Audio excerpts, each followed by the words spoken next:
Hi Gemini, how are you? Welcome or welcome back to my channel. My name is Nina and today we are doing your love predictions for this Venus and Taurus transit. This may apply to Gemini Sun, Moon, Rising, and Venus.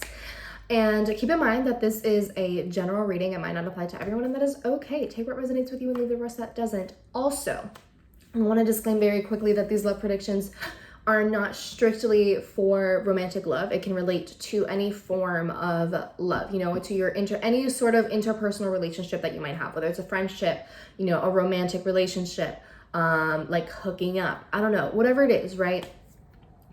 Be open-minded in that way. And yeah, so if you like the video, give it a thumbs up, share with your friends, family, or loved ones. Comment down below your feedback if you enjoyed it or just anything else that you want to share with me. And subscribe, hit the bell notification to know when I upload my videos. If you want to book a personal reading with me, you can do so at sinfulpluto.com. And if you want to find me on social media, you can do so on Twitter and Instagram at Sinfulpluto. I'll be linking down below the deck that I'm using. It's the This Might Hurt Tarot. And with that being said, let's go ahead and get started. All right, so let's see. Gemini, what's going on for you? Oh shit. All right, what's going on for Gemini? Sun, Moon, Rising, and Venus in love. What's going on for Gemini, Sun, Moon, Rising, and Venus in love?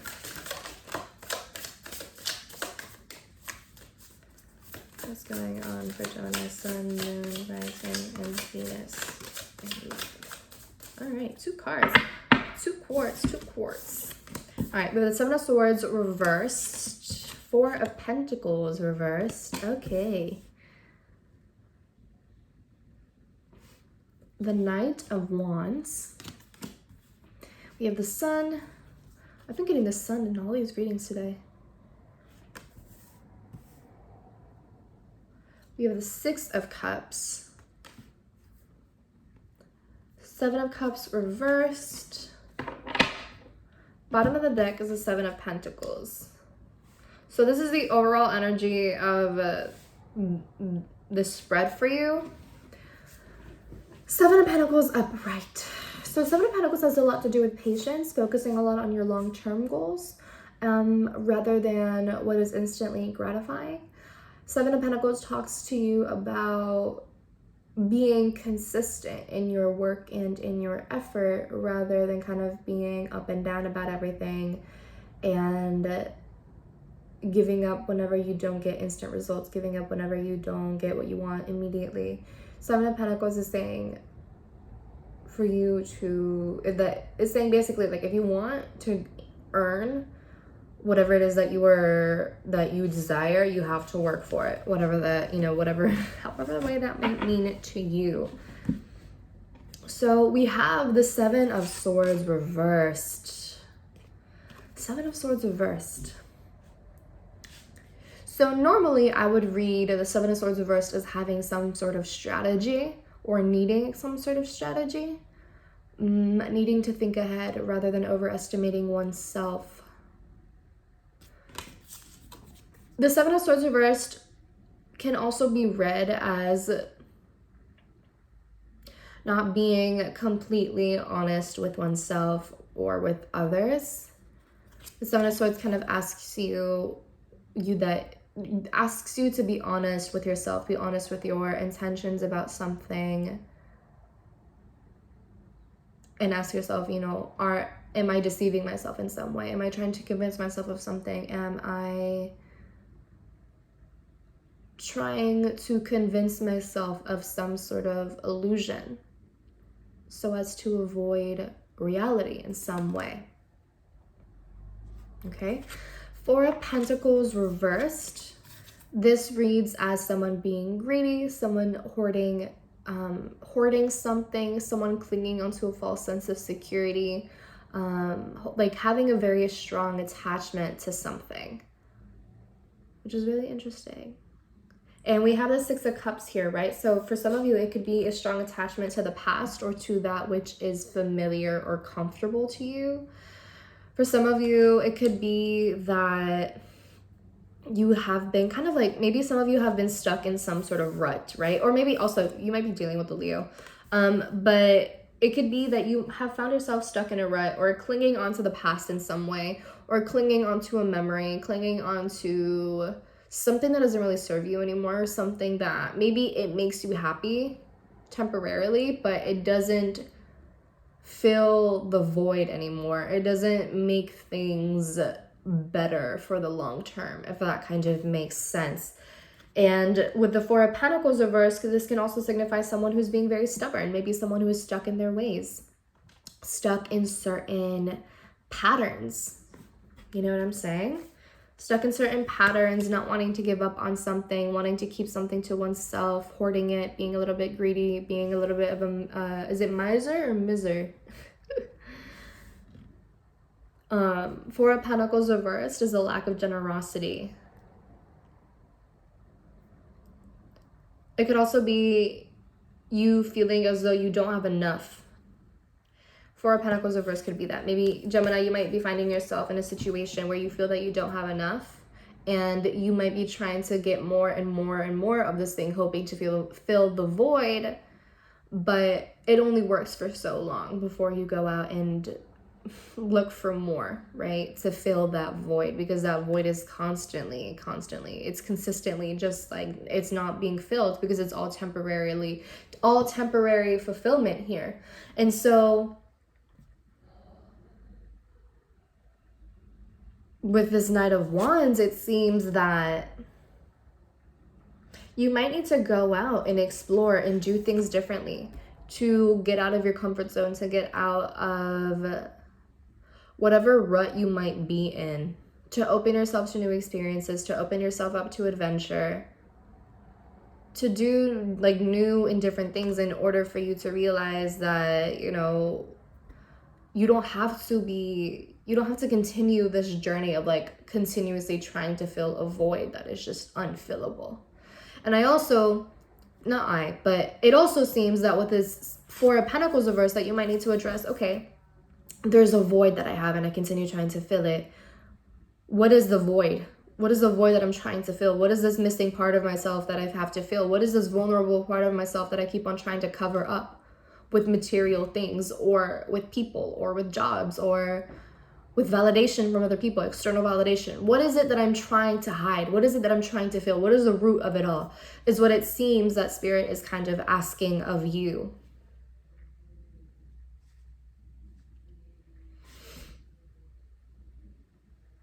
How might you be running away from the truth in some way? How might you be running away from that? How might you be trying to deceive yourself in some way, or not be completely honest, or not be forthright? You know what I'm saying? It seems as though you need to go through some sort of rebirth. Maybe some of you are clinging onto a person, or onto a certain dynamic, not wanting to let go of them. Or maybe you find yourself in these patterns where you don't want to be alone, right? You fear being alone, and so maybe you find yourself like jumping from relationship to relationship, or friendship to friendship, trying to fill some sort of void, right? Having people fill that void, but ultimately ending up being dissatisfied for whatever reason it is, right? So with the Knight of Wands here, it seems as though you kind of need to go out and explore your options, or just do something different.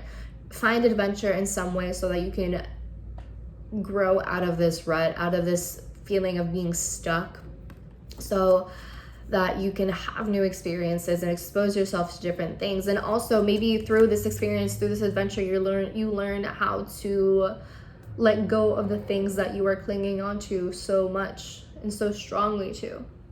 Maybe that's kind of what you need to learn in your interpersonal relationships, is kind of a stronger sense or stronger form of independence, and learning to not rely so much on other people or other things or other dynamics, patterns, to fill whatever void that you might need to face. And it seems that this is kind of a big thing for you. Because I remember, I think it was in your monthly reading for like general monthly stuff, that I pulled a card for you, and I think it had to do with like adventure and like jumping in and things along those lines. So it could be that in your romantic or interpersonal relationships in general, that might be something that you need to explore. and learning how to be on your own, or learning how to fill the void without inserting other people into it, but just doing it on your own, right? And kind of getting it to the root of it all and feeling things out and things along those lines, right? So we have the sun, which is like shedding light. It's also kind of a rebirth. It's almost like starting anew, right? It is the beginning of something new, opening yourself up to new adventures, to new things, to new life, to a new phase, to a new season, I guess you could say. And with this Seven of Cups reversed, this is a sense of clarity and of understanding. It seems as though by going on these adventures, right? By going on these adventures and going out, taking risks rather than staying in that which is familiar to you, Four of Pentacles reversed, you end up gaining clarity and understanding as to what you want, and understanding as to what has filled the void and what you can do to soothe yourself and to permanently fill that void, which a lot of the time cannot be permanently filled with material things or with things that are fleeting or temporary in some way. You get what I'm saying? And it seems as though the overall theme for you, it makes a lot of sense now, because with this void that you seem to require to fill, that is something that requires a lot of patience and a lot of diligence and consistency on your end, which might sometimes be very frustrating. Of course, we are human, and of course, as humans, a lot of the time we want the instant gratification of it all, right? We want things to be easy. We don't like change. We like to be in our routines. But we learn a lot with the Seven of Pentacles. We learn a lot through consistency, and we learn a lot through patience and continuously nurturing the thing that we want, right? And we feel a lot more gratified when we do end up earning that thing, because we know that it wasn't necessarily the easiest thing to earn. And so when we finally earn it, we're like, wow, I'm really proud of myself for this thing. It's a lot more gratifying when it doesn't come easy. You would think that when it's easy, we would feel happier, but no. It's usually the things that take us some time to really figure out, and take us a lot of digging, and takes a lot of nurturing and nourishing. That's the thing that feels the most gratifying a lot of the time. And we have the Ace of Pentacles, which is the potential of something new, the potential of great things. This is the seed of a new form of stability, of security. This is a new beginning to find that which is comfortable, to find a new routine, to find the thing that is stable, that is fulfilling, that does fill the void, but it's not necessarily a fleeting thing. You know, we have that opportunity, but it requires to be nurtured, right? That's why we have the Seven of Pentacles here. When we add the 7 and the 1, we get 8, of course, and 8 is the number of power and abundance and hard work. So through hard work, we are able to feel a lot more secure within ourselves, and we learn to stop seeking to fill that void in other ways that are ultimately fleeting or temporary. You know what I'm saying? And eventually we end up with different things, and we end up juggling different things, and wow, a lot of money, Pentacles stuff. That's interesting. That's fun. With this Two of Pentacles, it's like we have that opportunity, and by being patient and stuff, we are presented with even more opportunities and offers and stuff. And then we get to juggle a bunch of different things, and we get to juggle the material and the spiritual, or the material and the emotional, or whatever it is, right? We find balance in it all, which is ultimately, you know, what it seems that you are being called to do at this time, if that kind of makes sense. So yeah, I guess the whole message here is reflecting on how or where in your interpersonal relationships you might be clinging on to something, or searching, or kind of holding on to something as a false sense of security, where you might be kind of holding on to something for fear of never having it again.